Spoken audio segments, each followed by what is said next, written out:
Эфирде заман бүгін Қырымышғалынан 1384 күні студияда сілерімен Шевкет Аматулаев селямлайым.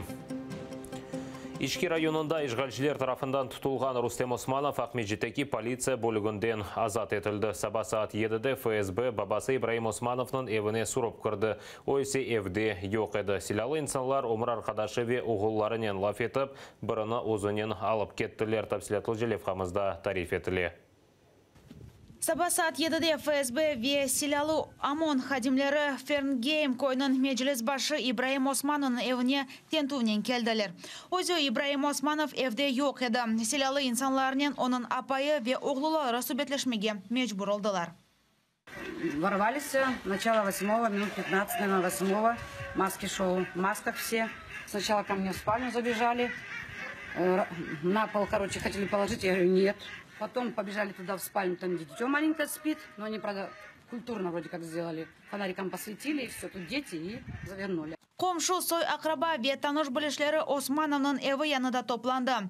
Силалы инсанлар видео чықаровны ясақ етмеге тырыштылар. Идите в сторону. Туда. На ту сторону. Да, дальше.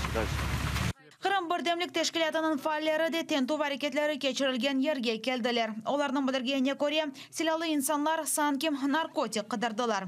Тенту әрекетлері кечірілген сон Ибраим Османовның оғлы Рустемні яқаладылар. Я говорю, спрошу, что вы забираете, скажите, что взял, говорю, и все иди отсюда. Это 100 лет лёж, что я в чисто лет. Ничего не предъявили, да? Да, шеф хахай, 100 лет. Я говорю, я брат, говорю, мне объясните, говорю, что было. Езжайте, чтоб его... Олғаны кебі Рустем Османовны Ахмеджит полиция даресіне алып кеттілер. Оны анда бір қашса девамында тоттылар. Тенту вея қалынуынан себебіні межилістеде білмеге тырышалар. Оккупационная власть пытается представить не только террористами представителей крымских татар, но в том числе пытается показать, что задействованы в каких-то криминальных схемах, криминальных, скажем, структурах, и пытаются подбрасывать наркотики, патроны и любое вещественное доказательство, на основании которого могут проводить репрессивные действия. Қырым файлерінің фикірінже Тентов Ибраим Османовның кечкен афта Украина юқары парламентінде құрылтайның 100 жылығына бағышланған тантаналы топлашуында иштирак еткенінде бағлы олмасы мүмкін.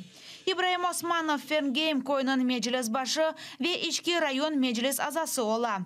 Русияда кечкен сене милли межилес тешкилатыны экстремист тешкилаты адландырып Қырымда ясақ етті. Риана Алиева, Заман, АТР. Тентофе яқалануларға Украина өзетер азына білдіре. Бұны Украина тышышлер назерлігінің спикері Марияна Бетса сеслендірді. Айтқанна көре ишгалчылар ярымаданы террор ве қорқынсызлық топырағына чеверді. Ми, безперечно, засуджуємо незаконні дії Російської Федерації, висловлюємо її протест. Фактично, Росія, як держава-окупант, намагається перетворити Автономну Республіку Крим в територію терору і безправ'я. І, звичайно, це має бути донесено до міжнародної спільноти. Бекер дегерменженін алы феналашқан бүгін адвокаты Эдем Семедляев онен СИЗОда көріші жекеді. Ләкин Бекер ағаның сағылығы феналашқаны үшін көрішів өткерілмеген. Дегерменже астма хастасыдыр. О хастаханенге кечірілмесі үшін адвокат бір қач кере ариза берді. Бекер дегерменже ноябрінің 23-інде тұтылған 4 қырымтатарындан бірідір. Оларына түрк ватандашындан бұйық миқдарда пара талап етуінде қабатлайлар. Его не смогли вывести, потому что он лежит под капельницей. Как удалось узнать у сокамерников, которого вывели, он уже 4-ю ночь не спит, только в сидячем положении может находиться. Я написал ряд жалоб как начальнику СИЗО, так и в медсанчасть, для того, чтобы срочно его перевели в специализированное лечебное учреждение, для того, чтобы могли ему оказать срочную медицинскую помощь, а именно ему требуется вентиляция легких. Қырым бірдемілігінің фаалы сорғыға чағырылды. Бұдаққалары Сейтумеров Қырымдаки экстремизмілі көреш меркезінде олмалы. Бұл сені ноябрінің 8-інде ишгалчылар Бақшырай сәкенлеріне тінтувнен келген еді. Шу жүмледен Сейтумеров ғада. Құқық қорыжылар оны экстремизм тешвиқатында қабатлап яқалаған еді. Мемори протокол тізілген сон оңа 2000 рубле пара жезасы белгіленді.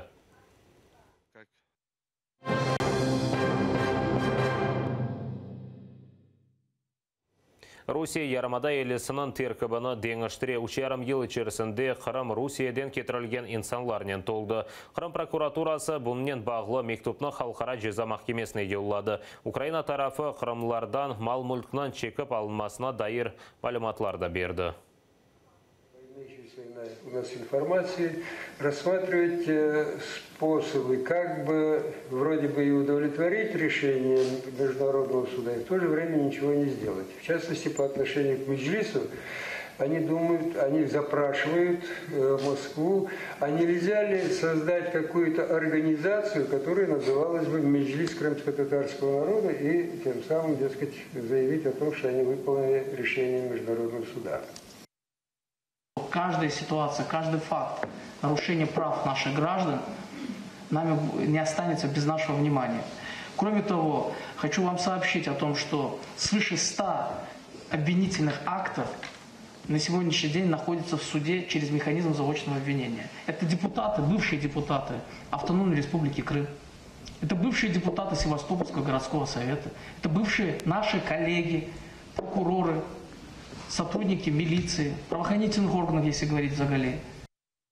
Русияның Қырымда керчеклештірген репрессиялары эпарта бұны Украина информацион сиясеті назирынан бірінші муавина емене жеп бар айтты. Оның қайд еткеніне көре Қырым азат етілмегеніне қадар Русияге қаршы басқа девам етмелі. Ті репресії, той масштаб репресій, який відбувається в Криму, він є безпрецедентним. А тих, хто залишається жити в Криму через свої переконання, змусити мовчати, щоб жодного опору, жодного акту спротиву не було. Мені здається, сьогодні громадянський опір все ж таки триває. Саме за що ці репресії продовжуються. Це все є продовженням фактично того тиску, який сьогодні чиниться на Російську Федерацію.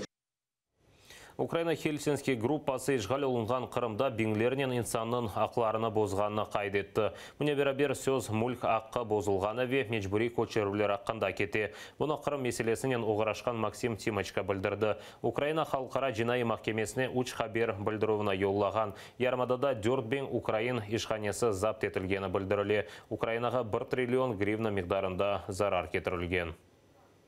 До нас в Українську Хельсинську спілку зверталося дуже багато людей, які через політичне і через кримінальне переслідування вимушені були покинути територію Криму або були депортовані через те, що вони не є громадянами Російської Федерації, не отримали паспорт громадянина Російської Федерації в Криму.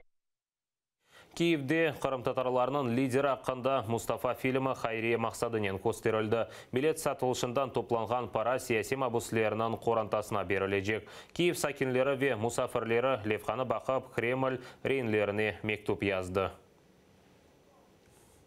Это пример того, как личность может изменить ход истории.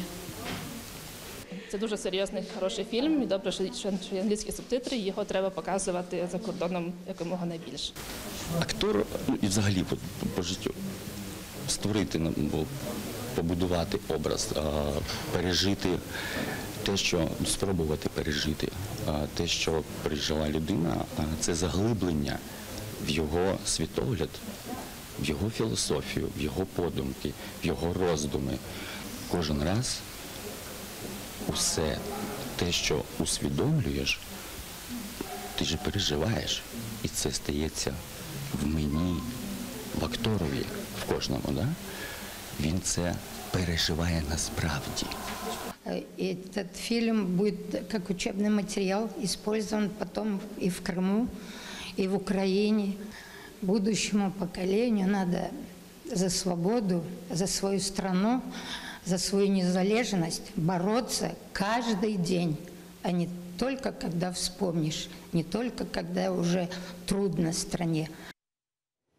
Үч бала бабасы Амза Абдул Хаиров ярдымға мұқтач 36 яшында олған еркек кіші қансер хасталығына ауғырады. О әжеле амелияттан кечмелі қорантасының тедавиленмесіне кетежек парасы жоқ. Ярдым етмеге ниетленгенлер экранларда көстерілген телефон номерасы вастасынен тапсилатлы малюмат ала біле. Мади ярдым қайдетілген есап үзерінден көстеріле біле. Бұсат қазір олған сонки хаберіміз еді дайма. Атырылы олыныз невбетекі заман яйларына сейретмеге ұнытманы скорыш кенже.